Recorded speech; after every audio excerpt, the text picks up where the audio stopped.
Cosmo health நேயர்களுக்கு வணக்கம். இன்னைக்கு நம்ம என்ன பார்க்க போறோம் அப்படின்னு சொல்லி சொன்னோம்னா, உடல்ல வரக்கூடிய 95% நோய்கள் உடலில் அதிகப்படியான வெப்பம் ஏற்படுறதுனால தான் வருது அப்படின்றது இன்னைக்கு நிறைய மக்களுக்கு உணர ஆரம்பிச்சுட்டாங்க, புரிஞ்சிருச்சு. இப்ப இந்த உடலின் வெப்பத்த குறைக்கிறதுக்கு ஏதாவது நாங்க உணவு முறை மூலமாக, ஏதாவது லைஃப் ஸ்டைல் மூலமாக நாங்க குறைச்சுக்க முடியுமா? அப்படின்றது நிறையவோட கேள்வியாக இருக்குது. அத பத்தி தான் இந்த பதிவுல நம்ம முழுமையா பார்க்க போறோம். வாங்க பார்க்கலாம். பொதுவா உடம்புல இருக்கக்கூடிய வெப்பம் தான் பல நோய்களுக்கு காரணமா இருக்குது அப்படிங்கும் பொழுது, அப்ப நம்ம டெய்லி அன்றாட லைஃப்ல நம்மளுடைய லைஃப் ஸ்டைல்ல என்ன பண்ணிக்கிட்டு இருக்கிறோம்? உடம்போட வெப்பத்த குறைக்கிறதுக்கு அப்படின்றத நம்ம முதல்ல புரிஞ்சுக்கணும். அப்ப உடம்பினுடைய வெப்பத்தை குறைப்பதற்கு நம்ம செய்யக்கூடிய லைஃப் ஸ்டைல் மூலமாகவும் குறைக்கணும், உணவு முறை மூலமாகவும் குறைக்கணும். உணவு முறை மூலமாக குறைக்கக்கூடியது அப்படின்னு சொல்லி சொன்னோம்னா, பொதுவா இப்ப வெயில் காலத்துல நமக்கு கிடைக்கக்கூடிய நொங்கு, பதநீர் இதெல்லாம் பார்த்தீங்கன்னா, நமக்கு மத்த காலங்கள்ல கிடைக்காது. அதாவது மழைக்காலங்கள், பனிக்காலங்கள்ல நமக்கு கிடைக்காது. இதை கிடைக்கும் பொழுதே நம்ம பயன்படுத்திக்கிறது ரொம்ப ரொம்ப நல்லது. இந்த வெயில் காலத்தில பதநீர் தினமும் நம்ம எடுத்துக்கிறது நல்லது. பதநீர்ல நொங்கு போட்டு சாப்பிடக்கூடிய ஒரு விஷயமும் நல்லது. ஏன்னா நொங்கு அப்படின்றது நம்மளுடைய சிறுகுடலை குளிர்ச்சியடைய செய்யக்கூடிய ஒரு விஷயம். அப்ப இந்த நொங்கு பார்த்தீங்கன்னா, இப்ப இந்த சீசன்ல கிடைக்குதுன்னா, அத தினமும் நம்ம எடுத்துக்கிறது நல்லது. 1. ஏன்னா அதிகப்படியான வெப்பம் இருக்கக்கூடிய காலகட்டத்தில இந்த இயற்கையே, இந்த பிரபஞ்சமே நம்மள கூல் பண்றதுக்காக நம்மளுடைய இந்த நிலப்பகுதியில கிடைக்கக்கூடிய ஒரு விஷயம் அது. அப்ப இத நம்ம அந்த காலகட்டங்கள்ல எடுத்துக்கிறது நல்லது 1. அதுபோல பார்த்தீங்கன்னா, மோர் நமக்கு ரொம்ப சூப்பரா உடம்ப குளிர்ச்சி அடைய செய்யும்.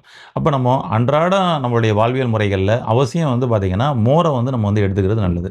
பெரும்பாலும் முன்னோர்கள்லாம் என்ன பண்ணாங்க அப்படின்னு சொன்னோம்னா, நைட்டு பார்த்தீங்கன்னா, சாப்பாடு தனியா பண்றதே கிடையாது. மதியான சாப்பாடு பண்ணத திரும்பவும் நைட்டுக்கு சாப்பிட்டுக்குவாங்க. சாப்பிட்டு திரும்ப அதில பார்த்தீங்கன்னா, அந்த தண்ணிய ஊத்தி வச்சுருவாங்க. வடிகட்டின தண்ணிய ஊத்தி வச்சுட்டு, அத மறுநாள் திரும்பவும் பார்த்தீங்கன்னா, அத நீரா தண்ணி அப்படின்பாங்க. அது ரெடி ஆன உடனே அந்த நீரா தண்ணியோட மோர் கலந்து சாப்பிடுவாங்க. சரிங்களா? கொஞ்சம் கஞ்சி, சாதம், கொஞ்சம் நீரா தண்ணி, அதுக்கப்புறம் மோர். இதுதான் காலை உணவாகவே பெரும்பாலும் இருந்தது அன்றைய காலகட்டத்தில. இன்னைக்கும் சில கிராமங்களுக்கு நீங்க போனீங்க அப்படின்னா, அந்த கஞ்சி சாதத்தில மோர் போட்டு ஊத்தி, அது கூட சின்ன வெங்காயம் கலந்து சாப்பிடக்கூடிய பழக்கம் இன்னைக்கும் இருக்குது. அது மாரி காலை உணவாக நீங்க மோர் கஞ்சி, ஏன்னா மோர் கலந்த அந்த கஞ்சி சாதமும், சின்ன வெங்காயமும் எடுத்தோம் அப்படின்னு சொன்னோம்னா, நமது வயிறு பகுதி, சிறுகுடல் பகுதி சூப்பரா குளிர்ச்சி அடைகிறத உங்களால ஃபீல் பண்ண முடியும். அன்னைக்கே ஃபீல் பண்ண முடியும். உங்களுடைய அடிவயிறு கூலிங் ஆகுறத. இந்த அடிவயிற கூலிங் பண்ணோம்னாலே போதுங்க. அங்கிருந்து தான் எல்லா உறுப்புகளுக்கும், எல்லா ஆர்கனுக்கும் நமக்கு பார்த்தீங்கன்னா, சப்ளை ஆகிக்கிட்டு இருக்கு. அப்ப அதன் மூலமாக எல்லாத்தையுமே கூல் பண்ண முடியும். இன்னும் குறிப்பா சொல்லணும் அப்படின்னு சொன்னோம்னா, பாதாம் பிசின் சொல்லி நீங்க கேள்விப்பட்டிருப்பீங்க. இந்த பாதாம் பிசின் மாரி உடம்ப கூல் பண்ணக்கூடிய ஒரு விஷயம் கிடையாதுங்க. இந்த பாதாம் பிசின நாம எப்படி எடுத்துக்கலாம் அப்படின்னு சொன்னோம்னா, இரவு இந்த பாதாம் பிசின் எடுத்து நல்லா அப்படியே ஒரு கப்புல தண்ணி வச்சுக்கிட்டு, அதில ஒரு 2 பீஸ் எடுத்து போட்டுருங்களேன்.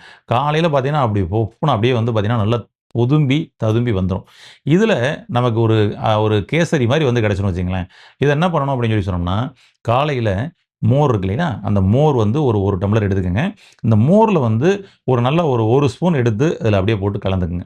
கலந்துட்டு அத அப்படியே பார்த்தீங்கன்னா, நம்ம அந்த ஸ்பூன்ல எடுத்து அந்த மோர நீங்க சாப்பிடுங்க. ரொம்ப ரொம்ப அற்புதமா இருக்கும். உங்களுக்கு இந்த வெயில் காலத்தில் வரக்கூடிய உதடு வெடிப்பு, உதடு வறட்சி, வாய்ப்புண்ணு, தாடையில் புண்ணு, தொண்டையில் புண்ணு, நம்முடைய ஸ்டொமக்ல புண்ணு, அப்படியே அல்சர் மாரி நெஞ்சு கரிப்பு, எதுக்களிப்பெல்லாம் உங்களுக்கு இருந்துகிட்டே இருக்குது. உங்களுடைய மோஷன் ஃப்ரீ இல்ல. இப்படி இருக்கக்கூடிய சிம்ப்டம்ஸ் எல்லாத்தையும் சரி பண்ணக்கூடிய ஒரு அற்புதமான விஷயம் இது. அப்ப நீச்ச தண்ணீயில் அல்லது மோர்ல இந்த 1 ஸ்பூன் இந்த பாதாம் பிசின நம்ம எடுத்து போட்டு சாப்பிடுறது ரொம்ப ரொம்ப நல்லது. உணவு முறைகள்ல நம்ம இப்படி இந்த லைஃப் ஸ்டைல் தான் பெட்டரா இருக்கும். அதுக்கப்புறம் பார்த்தீங்கன்னா, உங்களுக்கு பழ ஜூஸ் தான் உடம்ப நல்லா கூல் பண்றதுக்கு ரொம்ப அருமையா சப்போர்ட் பண்ணி குடுக்கும். இந்த பழ ஜூஸ் பார்த்தீங்கன்னா, நீங்க மாதுளை பழச்சாறு ரொம்ப அருமையா இருக்கும். உங்களுக்கு நல்ல கூலிங் பண்றதுக்கும் நல்லா சப்போர்ட் பண்ணி குடுக்கும். கருப்பு திராட்சை சாறு. இது ரொம்ப ரொம்ப சூப்பரா இருக்கும். உடம்ப நல்லா நியூட்ரல் பண்ணி குடுக்கும். பல வைட்டமின் ஏலாம் இருக்குது. உங்களுக்கு கண்ணுக்கு நல்லது. ரொம்ப அருமையா இருக்கும். இப்ப இத நம்ம தண்ணி ஊத்தி மிக்ஸ் பண்ணி ஜூஸ் பண்றோம் இல்லையா? அத நன்னாரி ஊற போட்ட தண்ணி. நன்னாரி வேர் வாங்கிக்கங்க. அந்த நன்னாரி வேர் பார்த்தீங்கன்னா, தண்ணீல ஊற போட்டீங்கன்னா, அதோட எசன்ஸ் நல்லா இறங்கிரும். அந்த தண்ணிய ஊத்தி ஜூஸ் பண்ணி சாப்பிட்டு பாருங்களேன். ரொம்ப ரொம்ப அற்புதமா இருக்கும். உங்களுக்கு உடல் முழுவதும் ஒரே மாதிரி நியூட்ரலா கூலிங் ஆகும். அப்படி ஒரு விஷயத்த வந்து நமக்கு வந்து பண்ணி கொடுக்கும். அதனால பல ஜூஸ் வந்து பாட்டில்ல அடைச்ச ஜூஸெல்லாம் வந்து நம்ம தவிர்த்துட்டு, ஃப்ரெஷ் ஜூஸாக நம்ம சாப்பிடுறது ரொம்ப நல்லது. அந்த வகையில நமக்கு வந்து ஆரஞ்சு, மாதுளை, கருப்பு திராட்சை போன்ற நீர் பழங்கள் அப்படின்னு சொல்லி சொல்லுவோம். சரிங்களா? ஆமா. எல்லாம் வந்து தண்ணீர் சத்து அதிகமாக இருக்கக்கூடிய பழங்கள். இதெல்லாம் நம்ம வந்து எடுத்துக்கிறது பெட்டர். இத நம்ம எடுத்துக்கிட்டு இருந்தாலே போதும். நம்மளுடைய உடல் முழுவதும் கூலிங் ஆகும். குறிப்பாக அடிவயிறு கூலிங் ஆகும். இப்படி இந்த அளவுக்கு நம்ம கூலிங் பண்ணணும்னா, யாரெல்லாம் கூலிங் பண்ண வேண்டியிருக்கும்? இந்த வெப்பம் வந்து அதிகமாகறதுனால என்னலாம் அறிகுறி இருக்கும் அப்படின்னு சொல்லி பார்த்தோம்னா, குறிப்பாக ஏற்கனவே சொன்ன மாரி, வாய் முதல் ஆசன துவாரம் வரைக்கும் உங்களுக்கு வந்து புண்ணு ஏதாவது எங்கேயாவது இருக்குதா? அவசியம் அந்த விஷயத்த கடைபிடிங்க. அதாவது வாய் புண்ணு, தொண்டையில வந்து வறட்சி, தொண்டையில புண்ணு இருக்குது, அல்சர் இருக்குது, சாப்பாட முழுங்கவே முடியல, ஸ்டொமக் அல்சரு, இன்டெஸ்டைன் அல்சரு, அ ஆனஸ் வந்து பார்த்தீங்கன்னா வந்து எரிச்சலோட இருக்குது. ஆனஸ்ல மலம் போகும்பொழுது அங்க வந்து எரிச்சல், வலி அப்படின்றதெல்லாம் நீங்க வந்து ஃபீல் பண்றீங்க. மோஷன் போகும்பொழுது வலிச்சு வலிச்சு போகுது. லூஸ் மோஷன் போகுது. இது எல்லாமே வந்து பார்த்தீங்கன்னா ஹீட்டு தாங்க. அங்க ஏற்பட்டிருக்கக்கூடிய கான்ஸ்டிபேஷன், பைல்ஸு இது எல்லாமே வந்து ஹீட்டு தான். உங்களுக்கு யூட்ரஸ், ஓவரீஸ் சம்மந்தப்பட்ட பிரச்சனைகள், மாதவிலக்கு சம்மந்தப்பட்ட பிரச்சனைகள் இருக்குன்னா கூட, உங்களுடைய ரீப்ரொடக்டிவ் ஆர்கன் அதிகப்படியான வெப்பத்தில இருக்குது. நீங்க சேர்ல உட்கார்ந்திருக்கப்படும் பொழுது, உங்களுடைய வெப்பம் வந்து பார்த்தீங்கன்னா, அந்த சேர் முழுவதும் வந்து இறங்கும். இன்னொருத்தர் மாத்தி உட்காரும்பொழுது சொல்லுவாங்க, "என்னங்க பயங்கர ஹீட்டா இருக்குன்னு" சொல்லிட்டு. நீங்க ஃபீல் பண்ணி பாருங்க. இடுப்புக்கு கீழ அதிகப்படியான வெப்பம் இருக்கும். இடுப்புக்கு கீழ அதிகப்படியான வெப்பம் இருந்தால், நிச்சயமாக உங்களுக்கு ரீப்ரொடக்டிவ் ஆர்கன் ரிலேட்டட் ப்ராப்ளம் வரும். நீங்க அனைவரும் இப்ப நான் சொன்ன இந்த டிப்ஸ மட்டும் கடைபிடிச்சு பாருங்களேன். அற்புதமா இருக்குங்க. அதனால உணவு முறை மாற்றத்தின் மூலமாக இந்த விஷயங்களை எல்லாம் நீங்க பண்ணிட்டு வரப்படும் பொழுது, இந்த வெப்ப தாக்கத்திலிருந்து நாம வந்து விடுபடலாம். குறிப்பாக மாதவிலக்கு பிரச்சனையிலிருந்து நீங்க வந்து பார்த்தீங்கன்னா வந்து விடிவுக்கு வரணும் அப்படின்னு சொல்லி சொன்னோம்னா, நிச்சயமா உள்ள இன்னர் ஆர்கன கூலிங் பண்ணியாகணும். அடி வயிற்ற கூலிங் பண்ணியாகணும். அதுபோக உச்சந்தலைய நம்ம வந்து கூலிங் பண்ணியாகணும். ஏன்னா, இந்த உச்சந்தலை வந்து அதிகப்படியான வெப்பம் இருக்க இருக்க உங்களுக்கு இந்த ஞாபக சக்தி குறைபாடு, பதட்டத்தோட செயல்படுறது, கோபம், எரிச்சல், டென்ஷன், தூக்கமின்மை இப்படி பல பிரச்சனைகள வந்து நமக்கு வந்து குடுக்க ஆரம்பிக்கும். அப்ப இதற்கு நமக்கு பெஸ்ட் சொல்யூஷன் அப்படின்னு சொல்லி பார்த்தோம் அப்படின்னு சொல்லி சொன்னோம்னா, ஃபர்ஸ்ட்டு நல்ல தூக்கம். நல்ல தூக்கம் நம்ம தூங்குனோம்னாலே ஆட்டோமேட்டிக்கா என்ன ஆகும்னா, இங்க உள்ள வெப்பம்லாம் வெளியேற ஆரம்பிச்சுரும். அப்படி இல்லன்னா, ஆயில் பாத் அப்படின்னு சொல்லி சொல்லுவோம் இல்லையா? தலையில வந்து எண்ணெய் தேய்ச்சு குளிக்கிற ஒரு பழக்கவழக்கம். இத நம்ம பண்ணப்படும் பொழுதே வந்து பார்த்தீங்கன்னா, தலையில இருக்கக்கூடிய சூடுன்றது நமக்கு வெளியில போக ஆரம்பிக்கும். இதான் ரொம்ப ரொம்ப பெஸ்ட்டுங்க. அதனால சூட்டு நோய்கள் அப்படின்னு சொல்லி சொன்னோம்னா, ஒரு மிகப்பெரிய பட்டியலே சொல்லலாம். தலைமுடி உதிர்தலிருந்து கால் பாதம் வெடிப்பு வரை, உச்சந்தலையிலிருந்து உள்ளங்கால் வரைக்கும் வர்றது எல்லாமே சூட்டு நோய்கள் தான்.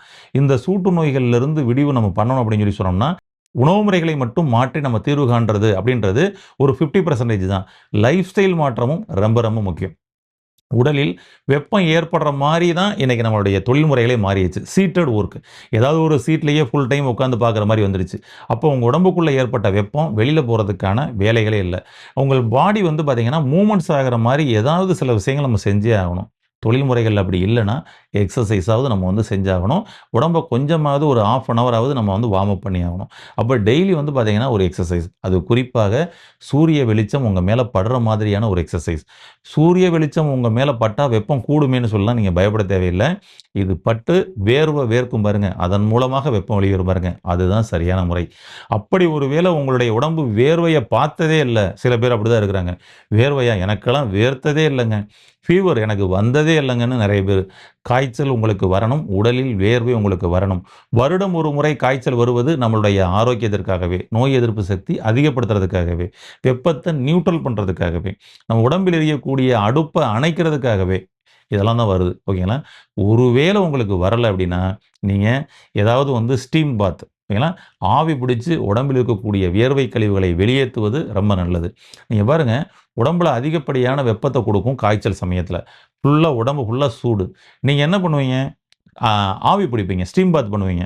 அங்க பார்த்தீங்கன்னா வந்துட்டு வேர்வையா ஃபுல்லா வெளியேறும் பாருங்க. உடம்பு அப்படியே கூலிங் ஆயிருமா? அதனால அதுதாங்க சிறந்த தீர்வு. தினம்தோறும் 20 நிமிடம் அல்லது 1/2 மணி நேரம் ஏதாவது வார்ம் அப் எக்சர்சைஸ் வந்து பண்ணுங்க. வாக்கிங், ஜாக்கிங் எக்சர்சைஸ் பண்ணுங்க. உடலிலிருந்து வியர்வை கழிவுகள் வெளியேறும். இதன் மூலமாக வெப்பத்த நியூட்ரல் பண்ணுங்க. இப்படி உணவு முறையும், லைஃப் ஸ்டைலும் நீங்க மாற்றத்துக்குள்ள கொண்டு வந்தீங்கன்னா, உடலில் வெப்பம் சம்பந்தப்பட்ட நோய்கள் வராமல் ஆரோக்கியமாக வாழலாம். இதை கடைபிடித்து என்றென்றும் ஆரோக்கியமாக வாழ வாழ்த்துக்கள். நன்றி.